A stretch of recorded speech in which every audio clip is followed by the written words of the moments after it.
Somo linasema hivi: kwa nini tunafanya kazi pamoja na maombi? Kwa nini tuhimizwe tufanye kazi, alafu kwa nini tuhimizwe kuomba?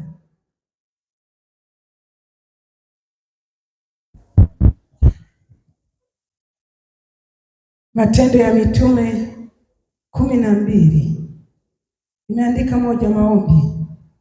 Matendo ya Mitume 12 mstari wa 5, liyefika soma. Neno limeombewa na mtumishi wa Mungu. Matendo ya Mitume sura ya 12 mstari wa 5, neno la Mungu linasema hivi: basi Petro akalindwa gerezani, nalo kanisa likamwomba Mungu kwa juhudi kwa ajili yake. Petro akalindwa kanisani, nalo kanisa likamwomba Mungu kwa juhudi, sio kwa ulegevu. Ni kwa nini? Kwa juhudi kwa ajili yake. Yaani wanajua kabisa ya kwamba mchungaji wetu amefungwa, mchungaji wetu yuko gerezani, na kwa sababu yuko gerezani ni wajibu wetu kumwombea mchungaji, ni wajibu yetu kuomba kwa Mungu, tupane sauti ili Mungu ashuke akamfungue mtumishi wake. Haleluya, haleluya, haleluya, haleluya, haleluya, haleluya, haleluya. Unajua maombi ni ufunguo wa kila kitu. Maombi yanaua vifungo. Kuna watu tuko makanisani lakini bado tunateseka na vifungo, lakini tunapoomba vile vifungo vinaondolewa. Unaweza ukajikuta unafanya kazi kwa bidii sana na pesa unapata, lakini hujui inakwenda wapi.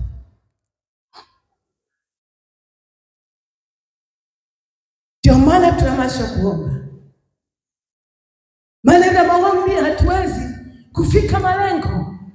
Tunapoomba Mungu peke yake ndiye anaondoa vifungo. Katika familia, kila ukoo huwa una madhabahu zake. Kuna madhabahu zingine za umasikini, kuna madhabahu zingine na ya mapepo ya ufukara. Haya mapepo ya ufukara yakiwemo ndani kwa jina lingine kusema maroho ya mizimu ya ukoo, hayakuruhusu kumtumikia Mungu. Maana anajua ukimtumikia Mungu yataondoka, yatakosa nafasi. Kwa hiyo ili uendelee tu kwa sababu umesema naenda kwa Yesu, yanakuwemo. Sasa ili usimtumikie Yesu, ili usione mbingu, yanakukamata, yanakufunga, yanaweka moyo mzito. Wewe kujiuliza kwa nini tukiambiwa harusi tunawahi kanisani, lakini kwenye ibada hatuwahi? Ila kwenye harusi tunawahi. Tunaambiwa hapa tunaanza na maombi, lakini kuna mwingine yani kawaida yake ni ukuta ibada imeanza. Hivyo ni vifungo. Bila maombi utateseka, mwana wa Mungu, utafanya kazi lakini utajikuta bado uko pale pale. Wewe ndo kila siku wako kopa. Una vikoba 6 vyote havikusaidii. Matokeo yake unaleta aibu kwa nyumba ya Mungu. Hiyo aibu inakujaje? Unajua sisi tukisikia kwamba mwenzetu amefilisiwa na vikoba, hiyo si ni aibu? Bwana Yesu asifiwe. Haleluya. Kwa hivyo uchukua pesa ulikuwa ufanye kazi, ulikuwa unafanya kazi, lakini kwa nini haki inafikia hatua ya wewe kufilisiwa? Ni kwa sababu ya vile vifungo ambavyo bado tumeviatamia, na haya maroho ya mizimu ya ukoo hayawezi kukuachilia kama wewe utaki maombi. Maombi ya kufunga na kuomba, unaona ni kituo cha polisi, unaona ni baba mkwe wakitangaza maombi, wewe unaweka tonja. Afili tu kwamba wajue na mimi wanaomba, unakuja kanisani. wakati umekula.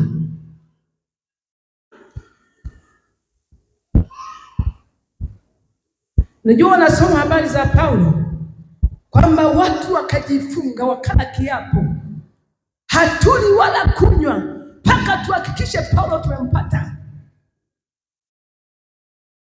Kuna wazi ukawa unacheza, kumbe kuna viapo ambavyo vinatakiwa viondolewe na maombi. Hayo maombi yatakomboa, hayo maombi yatafungua hivyo viapo. Watu wamesema uzao wa fulani, tunahakikisha tunatoa sadaka, tunatoa kafara kwenye uzao, tunaufunga, yaani wasifanikiwe. Na wewe kunasema nimeokoka na mpenda Yesu, lakini maombi hutaki. Yaani kila kitu wewe upo tu, yaani hata parapanda ikilia hujui kama una safari ya kwenda mbinguni, maana upo tu. Kanisa hili tuko vizuri sana, tumejengea Mungu kanisa zuri. Kwa tumejengea Mungu kanisa zuri, tunatakiwa sasa tumdani Mungu, tupokee baraka zetu. Yaani uwanja ikiwezekana tuhamishe wale hiyo eneo la kupakia magari yetu. Bwana Yesu asifiwe.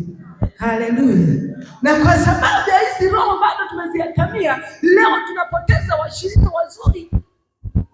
Wewe unajua kuna vitu vingine wanapenda kusema kwamba darasani tulikuwa tunaambiwa 1 kujumlisha 1 ni 2. 2 kujumlisha 2 ni 4. Yaani wao unaenda unaambiwa maji kitambaa, halafu endesha gari, naona kazana nchini. Hiyo gari ya kuja bila kuifanyia kazi unaipata wapi? Yaani gari inakuja tu bila kufanyia kazi. Kanuni ya Mungu ili tuzipokee baraka za Mungu ni pale ambapo tunaamua kumtumikia Mungu kwa mali zetu, kwa miili yetu. Maandiko yanasema katika Warumi, itoeni miili yenu iwe dhabihu takatifu, sadaka takatifu ya kumpendeza Mungu. Tuitoe hii miili, jitoe kuomba. Muombe mtumishi wa Mungu, niombee kanisa. Ni wajibu wetu wa shirika kumwombea mtumishi wa Mungu. Ni wajibu wetu, ni wajibu wa kanisa, ni wajibu wa mama, ni wajibu wa baba. Tunatakiwa tufanye kazi kwa bidii sana, lakini pia tumtafute Mungu sana. Haleluya, haleluya, haleluya, haleluya, haleluya, haleluya. Tumtafute Mungu sana ili Mungu aweze kutuonekania, ili Mungu afungue vifungo, ili shetani asipate nafasi.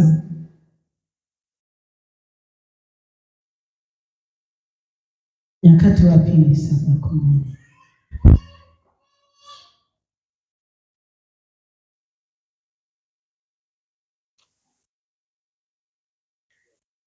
Soma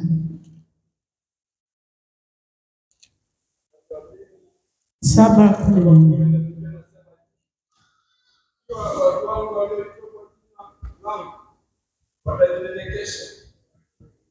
Ikiwa watu wangu walioitwa kwa jina langu watajinyenyekesha na kuomba na kutafuta uso na kuziacha njia zao mbaya, basi nitasikia toka mbinguni na kuwasamehe dhambi yao na kuiponya nchi yao. Amina. Ikiwa watu wangu walioitwa kwa jina langu tutajinyenyekesha mbele za Mungu, tukaomba, tukamtafuta Mungu uso, yeye anasema atasikia maombi tuombayo na kuiponya nchi. Bwana Yesu asifiwe. Haleluya, haleluya. Tukijinyenyekesha na kumtafuta Mungu, wajibu wetu sisi kumtafuta Mungu, sio yeye atafute sisi. Ndio wajibu wa kumtafuta Mungu. Tunaona kanisa liliomba kwa juhudi, Petro akafunguliwa, akatuma malaika kumtoa Petro gerezani. Alikuwa amefungwa mnyororo, alikuwa amefungwa. Petro yuko gerezani anasubiria hukumu, lakini kanisa la Mungu linaomba kwa ajili ya mtumishi wa Mungu. Mungu akamtuma malaika akamwambia, simama kiatu chako, jifunge, twende. Wakafunga nini? Wakapita lindo la kwanza, la pili, la tatu, yakafungukia wenyewe. Malaika kaondoka. Petro akasema, sasa natambua kwamba Mungu amemtoa malaika wake. Ni kwa sababu kanisa liliomba kwa juhudi. Bwana Yesu asifiwe. Haleluya, haleluya, haleluya, haleluya. Unajua tunataka tuombe sana mtumishi wa Mungu, kwa sababu ana majukumu mengi kwa ajili ya kanisa, na kwa sababu ana majukumu mengi kwa ajili ya kanisa, fikiria sisi wote hawa atuombee moja moja, wa kwanza, wa pili, wa tatu, anatuombea mahitaji yetu, anaombea watoto wetu, anaombea ndoa zetu.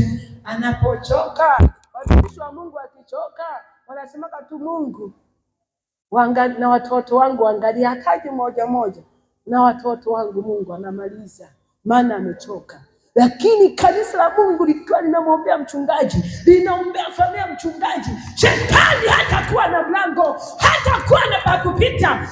Tunaposoma habari za Musa, walikuwepo akina Huri na Haruni, waliposimama kuitegemeza mikono ya Musa, ikathibitika, vita vikapigwa, Israeli wakashinda.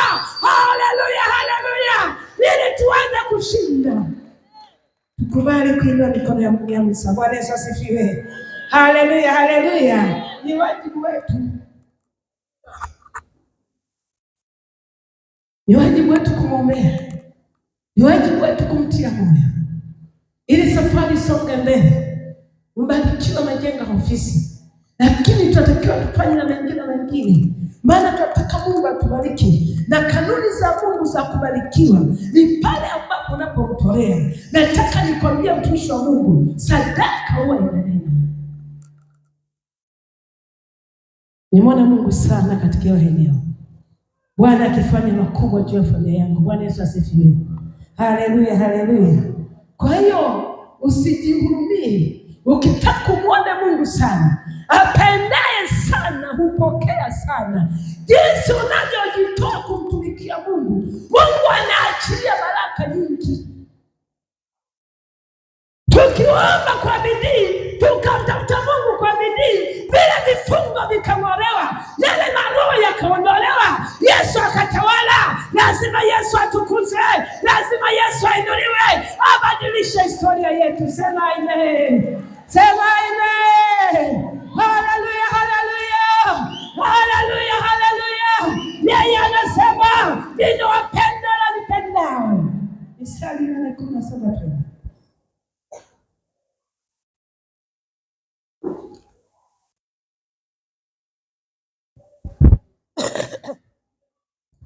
Kumi na saba hadi 18.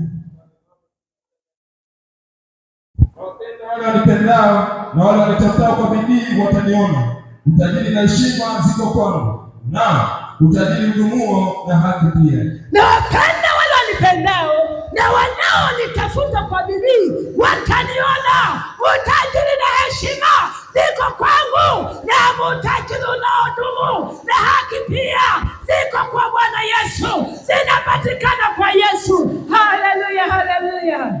Sio kwa mganga wa kienyeji. Kenda kwa mganga wa kienyeji, utajiri wako haudumu. Hekwambia toa mtoto wako au na wako utamtoa, lakini sadaka na baraka zile sio za kudumu, baadaye zitaisha. Na ukimwambia Bwana umemdanganya, anakwambia umekosea masharti. Lakini baraka itokao kwa Mungu ndiyo inayodumu. Bwana Yesu asifiwe. Haleluya, haleluya.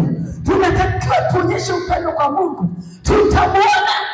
Anasema utajiri na heshima ziko kwangu, na utajiri unaodumu na haki pia. Heshima iko kwa Mungu, utajiri uko kwa Mungu. Wewe ni kusimama na Yesu. Simama na Yesu maisha yako, katika wokovu wako. Simama na Yesu katika kazi zako. Fanya kazi na Yesu ili Mungu akuinue, ili Mungu abadilishe historia yako, ili Bwana akutukuze. Usikate tamaa kwa utumishi ulionao. Endelea kusoma. Amen. Amen. Bwana Yesu asifiwe. Amen. Haleluya, haleluya. Amen. Utajiri na heshima ziko kwa Bwana. Ukienda kusoma mstari wa 19 kwenye, ngoja tu niusome. Anasema natembea katika njia ya haki, katikati ya mapito ya hukumu, niwalisishe mali wale wanipendao. Mungu, ukilisishwa mali na Mungu, mali inayotoka kwa Mungu inadumu. Wewe ni kulinda uaminifu. Ukilinda uaminifu kwa Mungu, utamwona Mungu kwa viwango vikubwa. Ni kuonyesha heshima kwa Mungu, ni kunyenyekea kwa Mungu, ni kukaa katika hali ya utii na unyenyekevu, ili Mungu afanye makubwa. Haleluya, haleluya, amen. Lakini utii na unyenyekevu ukipungua, ni mlango pia wa shetani wewe kurudisha unyuma. Maana utii na unyenyekevu ukiondoka, kinainuka kiburi. Kuna kaka yangu Mungu alimwinua, alikuwa tu mtu wa maisha ya chini, akamwinua akawa na maisha mazuri, wakamiliki biashara kubwa, wakamiliki magari, wakaendea vizuri. Lakini wakati ana maisha ya chini sana, alikuwa ni mwaminifu sana kuhudhuria ibada zote, alikuwa ni mwaminifu kutembelea nyumbani kwa Bwana, tena haendi mikono mitupu. Kama ni kuku atanunuliwa, baba yangu akanibariki. Unajua hivi Mungu anamwambia Ibrahimu kwamba akamjaribu kutoa mwana wa pekee, mwana umpendaye Isaka. Alipotitwa Ibrahimu, malaika akatuma tena kwa Ibrahimu kumwambia, kwa kuwa umetii sauti yangu, kwa kuwa ukunizuilia kunipa mtoto wako umpendaye, katika kubariki nitakubariki, na katika kuzidisha nitakuzidisha, uzao wako kama mchanga ulioko ufuoni mwa bahari. Mungu akamwahidi Ibrahimu baraka kwa sababu alitii. Bwana Yesu asifiwe. Haleluya, haleluya. Hata kwenye familia mwanamke mtii huwa anakula mema ya nchi. Bwana Yesu asifiwe. Haleluya, haleluya. Mwanamke anayetii anamtii mume wake. Mtoto anayetii kwa wazazi huwa anapendwa, wanamwombea tu endelee, Mungu amwongezee, ampe nafasi.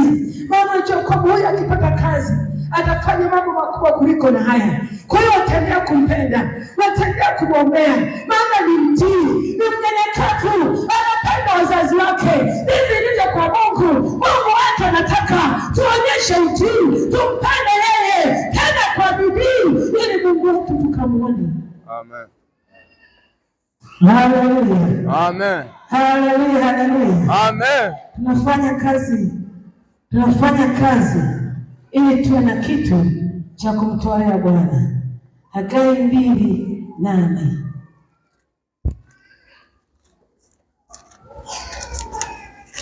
Alafu mwingine afungue Kutoka 35, aanze na mstari wa 30.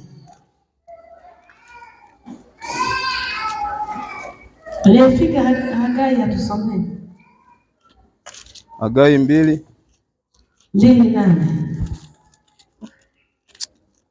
Mbona nikosa tena? Hagai 2:8.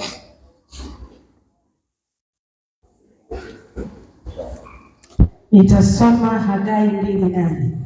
Fedha ni mali yangu na dhahabu ni mali yangu, asema Bwana wa majeshi.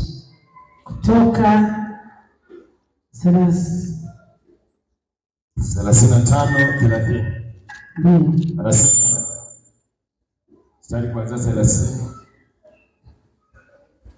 Anasema kisha Musa akawaambia wana wa Israeli, angalieni, Bwana amemwita kwa jina lake Bezaleli mwana wa Uri, mwana wa Huri, kabila ya Yuda, naye amemjaza Roho ya Mungu katika hekima na akili na ujuzi na kazi ya ustadi kila aina, na kuvumbua kazi za werevu na kufanya kazi ya dhahabu na fedha na shaba na kukata vito vya kutilia na kuchora miti, atumike katika kazi za werevu kila aina. Naye amemtilia wokovu moyoni mwake ili apate kufundisha, yeye na Oholiabu mwana wa Ahisamaki wa kabila ya Dani. Amewajaza watu hao akili za moyoni ili watumike katika kazi kila aina ya mwenye kuchora mawe na kazi ya werevu na ya mwenye kutia taraza katika nyuzi za rangi ya samawi na za rangi ya zambarau na nyekundu na kitani nzuri, na mwenye kufuma nguo ya hao wafanyao kazi yoyote, na ya wenye kuvumbua kazi za werevu. Amina. Mungu akubariki. Maandiko yanasema katika Agano, fedha na dhahabu ni mali ya Mungu. Anasema ni mali yangu. Hivi vitu vinapatikana kwa Mungu, na kama Mungu yeye ni baba yetu, yeye ameahidi kuturizisha. Tunaona utajiri na heshima ziko kwake, tena utajiri unaodumu na haki pia. Tuache kwa watu wachokoka. Leo watu wachokokaga wanaenda kutafuta wachungaji wengine. Unakuta mtu ana wachungaji 3 4, anashinda kuja badani hapa, yuko kwenye ibada ya nabii fulani, amekaa kwenye TV anamwangalia, wakisema tuombe, eti nimesali sana huko, sio hata mafanikio. Ngoja nimeona kwa television watu wanafanya mambo haya, na mimi nifanyeje? Na mimi niende? Tumekuwa watu kimbia. Ni kwa sababu ya kutokuwa na imani, ni sababu ya kutomjua Mungu ni nani. Unajua kumjua Mungu ni nani, huwezi ukahangaika. Mungu tuliye naye, yeye ni zaidi ya vyote tulivyo navyo. Yeye anamiliki kama dhahabu. Ukimjua Mungu ni nani, unatangatanga. Ukimjua Mungu ni nani, utatulia. Yeye atakupa fedha na dhahabu, maana ni mali yake.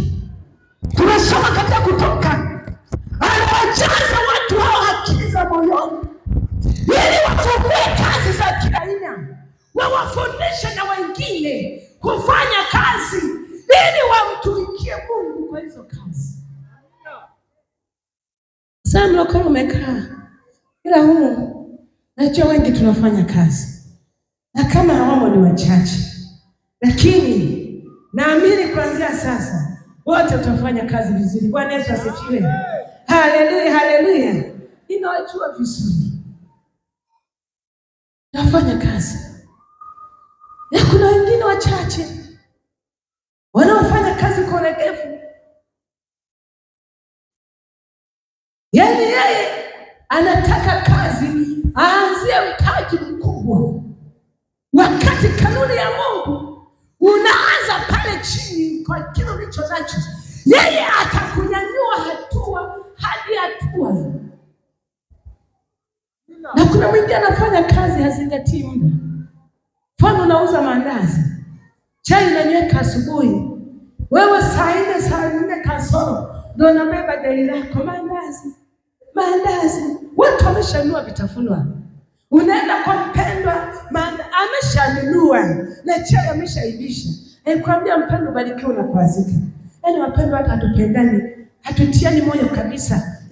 Hapana, sio watu wa hapa. Shida ni kwako wewe mwenyewe, huendi na majira. Bwana Yesu asifiwe. Haleluya, haleluya. Soma mazingira, soma majira ya shamba ulio nayo, fanya kazi kwa bidii. Mwingine amekaa tu anasema mimi nilisoma nasubiria ajira. Sasa wakati tunasubiria ajira, ndugu yangu, siwe na kazi. Bwana Yesu asifiwe. Haleluya. Fanya biashara. Kama mtaji wako ni wa kuuza mchicha, uza mchicha. Kama mtaji wako ni wa dagaa, anza na hizo dagaa. Kama ni kuchoma mandazi, anza nao mandazi kwa uaminifu. Toa fungu la 10 kwa uaminifu. Uwe mwaminifu kabisa kwa Mungu, na ibada za Mungu uzulie kwa uaminifu. Mungu lazima akuinue. Bwana Yesu asifiwe. Haleluya, haleluya. Ni pale tuwe mwenyewe. Unajua maandiko yanasema kwamba haki yetu, yaani haki yetu sipozidi haki ya Mafarisayo na waandishi, hatutafahamu wa mbinguni. Wenzetu hawabagui kazi. Pende usibague kazi. Ukitaka kupenda usibague kazi. Anza na chochote. Sasa kwamba Mungu nibariki, mimi kazi yangu ni kuomba. Sawa, huduma yako ni kuomba. Lakini ni Mungu anasema nitakubarikia kazi ya mikono yako yote. Sasa akimtuma malaika mwangalie, si nitafute jina gani ambalo liko mahali hapa likiwepo. Sijakusema wewe, mimi natoa tu mfano. Akisema mwangalie sana, naomba, nataka nimbariki awe na pesa nyingi, Malaika analeta majibu sasa. Kwa mfano, anaangalia kwa uza nyanya haupo, kwa uza mchicha haupo, kwa uza dagaa haupo. Anasema labda huyu mtu sasa hivi atakuwa labda kwa wakulima, anaenda mashambani, anamwangalia Esther Josephat hayupo. Sasa akubariki wapi? Tunatakiwa tufanye kazi kwa bidii sana. Huwa napenda kusema hivi, Mama Sina alishakufa miaka mingi na tukasahau kwamba huwa kuna mtu alikuwa anaitwa Sina. Unaona watumishi wa Mungu, Bwana Yesu asifiwe. Kwa sababu ya kutofanya kazi kwa bidii, leo tuna majambazi kwenye familia. Nisikilize, nilikuwa na somo nyingine kabisa, kila siku Mungu akanibadilisha ujumbe. Ninajua liko kusudi la Mungu. Neno la Mungu anajibu. Kwa nini tuna majambazi kwenye familia?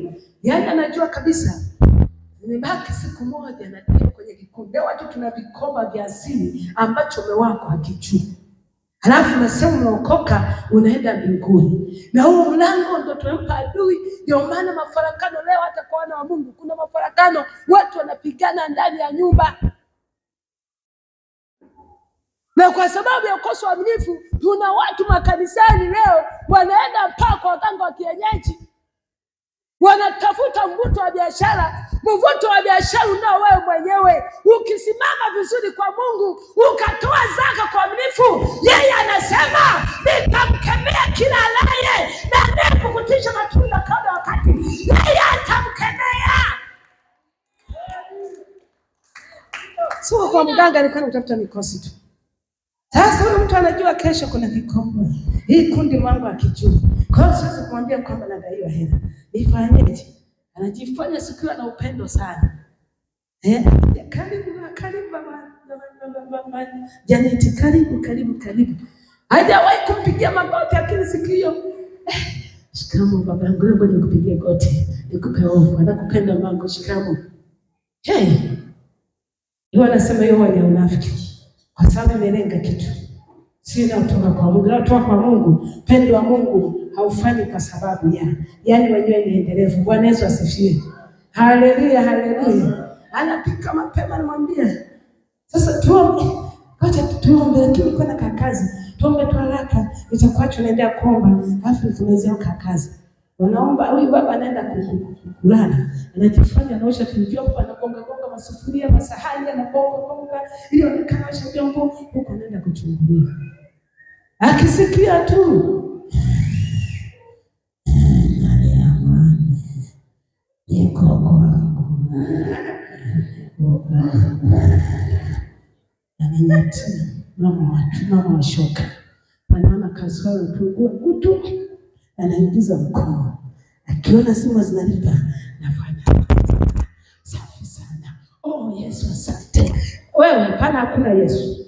Yesu wetu sio jambazi. Mungu wetu ni mtakatifu. Bwana Yesu asifiwe. Haleluya. Anachomoa moja kila zilizofunga nati. Akimaliza anarudisha suruali kabla hivyo. Akimaliza anaondoka na yatia.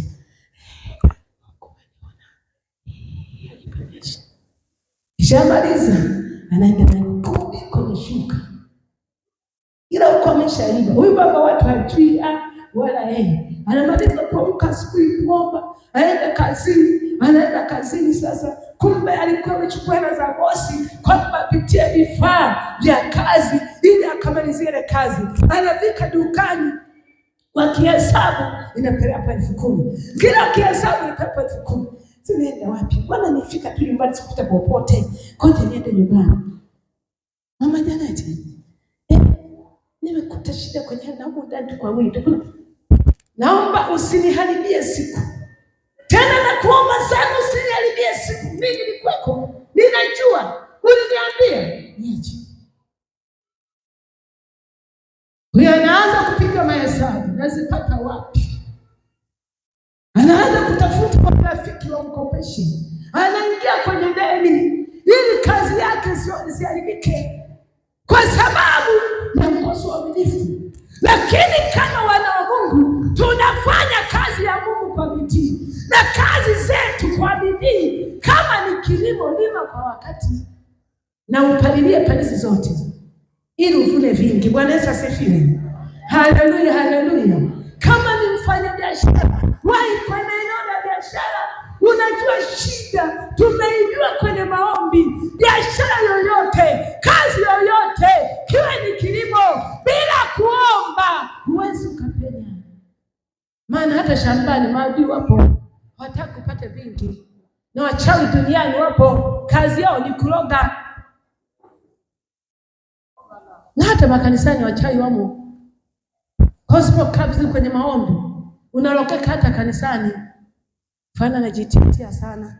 Yeye anajitiatia sana. Tunamwona ni kiherehere. Unapigwa kamkojo. Au nimekuja kununua, kumbe umepewa kahela kamenewa short na wewe utoaji zaka. Maana nikwambie mpendwa, hatuna wirizi, hatuna kitu chochote tofauti na kuwa mwaminifu kwa Mungu. Na kama